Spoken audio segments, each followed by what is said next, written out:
Hai Sobat Nusantara, selamat datang di podcast Indonesia Bercerita. Kembali lagi sama saya, Amanda, dan partner saya. Wibi, Di sini kita akan berbincang ya Kak Wibi mengenai keberagaman di Indonesia. ya Kak, betul banget Kak. Hari ini kita akan berbincang-bincang terkait keberagaman apa aja sih yang ada di Indonesia kayak gitu Kak. Nah, betul sekali Kak Wibi. Nah, kebetulan juga di hari ini kita kedatangan tiga narasumber yang keren-keren nih Kak. Katanya sih CPNS, pastinya kan dari berbagai daerah ya, dan tentunya banyak juga keberagaman yang mereka punya gitu ya. Ya Kak, betul sekali Kak. Mereka pasti punya cerita-cerita yang berbeda terkait dengan asal daerah mereka masing-masing kayak gitu. Nah, sebelum masuk ke topik bahasan, mari kita kenalan dulu nih sama tiga narasumber kita. Ada pepatah tak kenal Tujuh. maka tak sayang Kak. Nah, di sini yang pertama itu ada Kak Dia. Bisa kenalan dulu Kak Dia? Halo Kak, perkenalkan saya Dea, asalnya dari Padang. Oh, jauh juga nih Kak dari Padang. Selanjutnya ada Kak Endah, mungkin deket-deket nih kalau Kak Endah. Boleh perkenalkan diri Kak Endah? Halo, halo semuanya. Saya Endah, asalnya dari Kota Salatiga, Jawa Tengah. Oh ya Kak, Oke, kenal Salatiga, dulu. Jawa Tengah ya. Ya, nah yang terakhir di sini ada Kak Desinta. Bisa kenalan dulu Kak Desinta. Ya, halo Kak, perkenalkan saya Disinta dari Jakarta. Oh ya, sudah komplit ya Kak ya. Tiga narasumber kita tadi ada tiga narasumber dari tiga daerah yang berbeda. Nah mungkin Iya, yang betul. pertama eh, kita mau cari nih cerita dari Kak Dia yang tadi asalnya dari Padang kayak gitu. Nah Padang, betul. ya Kayaknya bisa. seru nih dari Padang nih. Ya. Ya Kak, bisa diceritain ini Kak dia dari Padang itu adat yang istiadat yang menarik itu ada apa aja sih? Kak, jadi kalau dengar kata Padang kan biasanya terlintas di pikiran orang itu rendang. Dan menurut aku, rendang itu juga punya makna adat tersendiri. Soalnya untuk pembuatan rendang sendiri itu butuh waktu yang lama. Mengajarkan buat biasanya bikinnya rame-rame tuh, ngajarin tentang gotong royong. Terus makannya juga rame-rame setelah masak itu di rumah gadang, di rumah yang bagonjong itu, Kak. Nah, itu juga ngajarin kebersamaan. Selain itu, untuk yang beda dari tempat lainnya, salah satunya itu garis keturunan kami itu mengikuti garis keturunan ibu, Kak. Karena untuk adatnya sendiri, seorang wanita itu juga punya pangkat nih di rumah gadang, yang rumah adat sendiri itu. Kami menyebutnya Bundo Kanduang. Selain itu, yang terakhir yang mau saya masukin di sini itu tentang cara berkomunikasi nih Kak. Jadi untuk dewasa kami menggunakan kata mendaki, untuk sebaya kata mendatar, dan untuk yang lebih kecil itu kata menurun. Gitu Kak.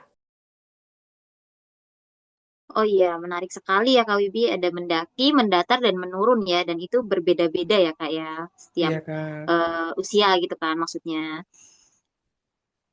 Terima kasih atas sharingnya ya Kak Dea. Selanjutnya kita ke mana nih Kak Wibi? Kayaknya ke Kak Endah dulu nih Kak, Oh yang boleh, kita deket. jalan-jalan ke Salatiga ya. Oh boleh Boleh. Kak Indah bareng sharingnya ya mengenai mungkin penasaran nih dengan makanan makanan apa sih yang bisa direkomendasikan ke kita-kita nih barangkali berkunjung ke Salatiga. Oke, Kak, terima kasih waktunya ya. Di Salatiga itu ada makanan khas yang namanya tumpang koyor, Kak. Jadi tumpang koyor ini isinya tuh tahu, tempe, terus ada sedikit daging sapinya yang bagian tendon. Jadi itu kenyal gitu. Terus ada santannya, jadi rasanya tuh pedas, asin, gurih, creamy juga dari santannya. Gitu, Kak. Biasanya makannya itu pakai bubur nasi. Nah, bubur taruh di piring gitu terus disiram pakai si tumpang koyor tadi karena kan ada kuahnya tuh. Nah, gitu. Hmm. Oh, Dan itu menarik tuh ya dengan ada bubur. Mm-mm. ada apa namanya bahan yang cukup lucu menurut saya karena itu tuh dikasih tempe yang udah didiemin beberapa hari. Jadi tempenya tuh udah semangit. Kalau kata orang Salatiga tuh namanya tempe busuk. Tapi sebenarnya bukan Oh, busuk sih. Tempenya tuh udah didiemin, udah semangit gitu kan, udah 3 harian. Nah itu tuh malah bikin rasanya hmm, tuh jadi unik, jadi enak gitu Kak, nggak pahit gitu. Wah, jadi lapar ya Kak Wibi ya. Iya Kak, ini Kak. Iya, saya pengen tahu deh Kak Endah, kalau tumpang tumpang koyor ya, tumpang koyor itu dibuatnya itu saat ada acara apa gitu.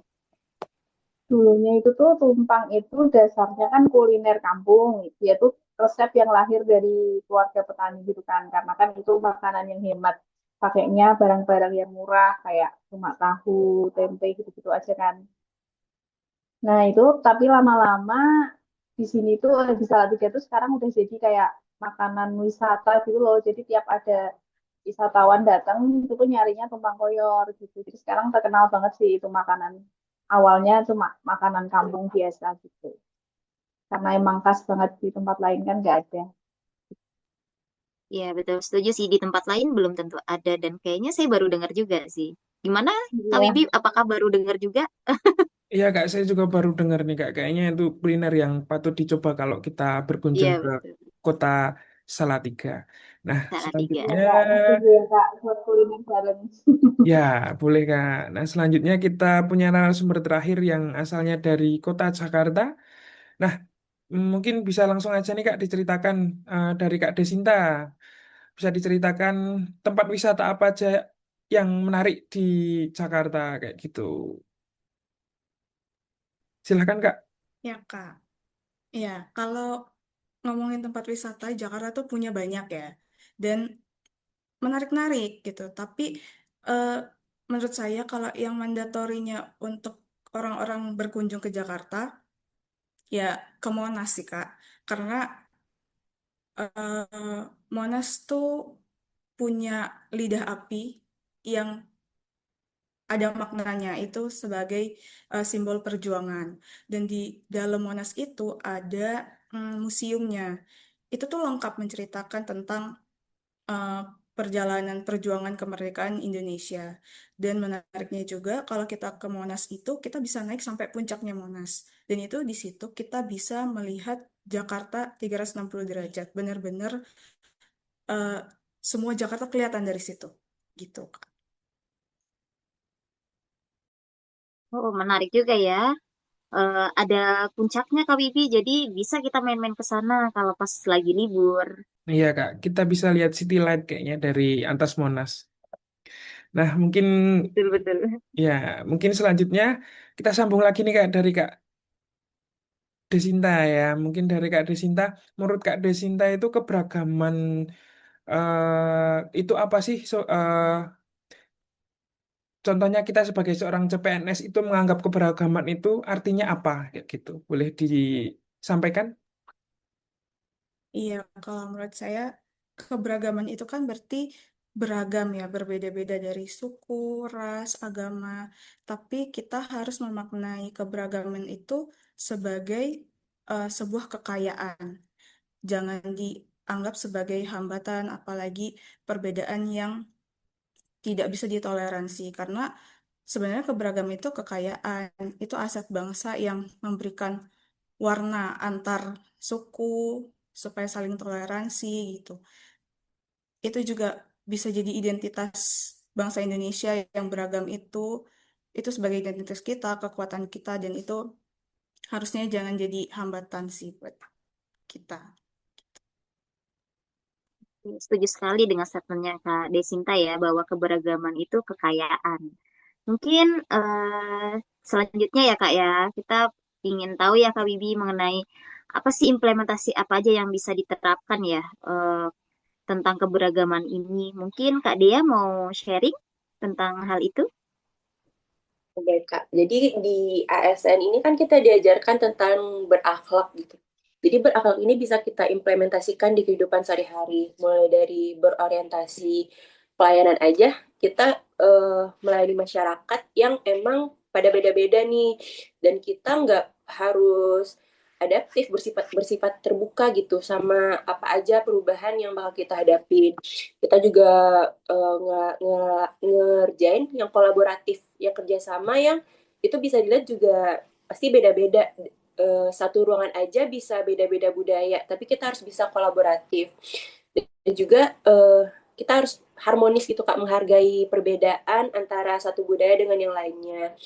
Dan juga untuk ASN itu punya sifat loyal, cinta tanah air, berarti juga harus mencintai semua perbedaannya Kak. Wah, keren sekali sih statementnya. Apalagi disangkut pautkan ke berakhlak ya Kak Wibi ya. Ya Kak, sebagai core value dari ASN itu sangat penting ya Kak ya. Nah, selanjutnya nih yang terakhir mungkin terkait harapan kita sebagai seorang ASN. Nah, itu ke depannya itu dari keberagaman agar keberagamannya itu terjaga. Itu harapannya apa Kak dari keberagaman Indonesia yang ada itu? Mungkin bisa dijawab dari Kak Endah? Ya Kak, jadi harapan saya untuk Indonesia itu keberagaman itu bukan hanya dijadikan sebagai slogan aja, Bhinneka Tunggal Ika, Bhinneka tapi Tetap Satu, tapi benar-benar dijadikan nilai-nilai dalam hidup keseharian kita ya. Karena menjaga keberagaman itu bukan cuma tugas satu orang atau satu kelompok aja, tapi tanggung jawab seluruh bangsa Indonesia. Apalagi di era digital seperti sekarang ya Kak ya. Penting juga bagi kita buat lebih bijak bermedia sosial. Jangan sampai perbedaan itu justru dipertajam oleh informasi yang nggak benar atau ujaran kebencian. Justru teknologi ini bisa kita manfaatkan untuk memperkenalkan budaya kayak podcast kita ini ya Kak ya, untuk memperkuat identitas kebangsaan Indonesia itu sendiri. Itu Kak Dika, Wibi, dan Kak Manda. Oke, keren sekali statementnya dari Kak Enda. Setuju juga sih bahwa di era digitalisasi ini, ya kan, yang semuanya serba AI ya Kak Wibi ya. Kita Ya, harus bisa memanfaatkannya dengan baik dan jangan percaya dengan hoax-hoax yang tersebar di dunia sosial media tanpa validasi ya. ya Jadi Kak. setelah perbincangan kita yang lumayan menarik ini nih Kak Wibi, menurut Kak Wibi sendiri nih, jadi kesimpulannya apa sih di keberagaman Indonesia ini sendiri?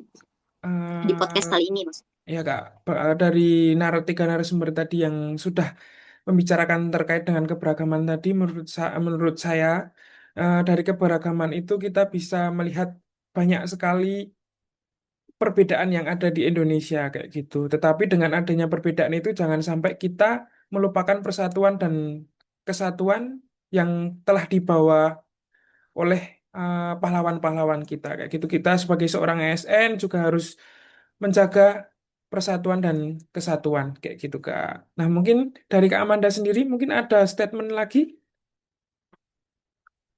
Kalau dari saya sih ya sama ya sebetulnya kurang lebihnya. Jadi kita eh, berbeda tapi eh, beragam ya, berbeda setiap adat, budaya, suku, agama bahkan. Tapi ya kita sebagai ASN, kita melayani masyarakat, publik itu ya tanpa memandang semua itu gitu ya. Dan eh, betul dengan statement Kak Dea bahwa keberagaman itu kekayaan. Jadi ya kita nggak boleh ya saling eh, apa namanya hmm, saling apa membeda-bedakan gitu ya. Itu kemudian ya tadi seperti di era saat ini yang informasi itu sangat mudah sekali sangat didapatkan gitu ya di era sekarang. Jadi ya memang harus lebih hati-hati gitu. Itu sih mungkin kurang lebihnya dari saya. Terima kasih untuk tiga narasumber ini yang keren-keren sekali ya Kak Wibi ya. Ya Kak, Apakah ada keren-keren tambahan Kak. lagi dari Kak Wibi? Mungkin dari saya sudah cukup. Oke, dari saya juga sudah cukup.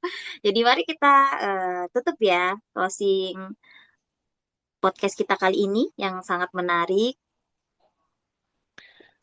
Ya Kak, kami Ya, selaku host pada hari ini, kami ya, berterima pamit kasih undur juga ya. diri. Ya, eh, Mm-mm. sampai jumpa di episode berikutnya. Sampai jumpa. Dadah.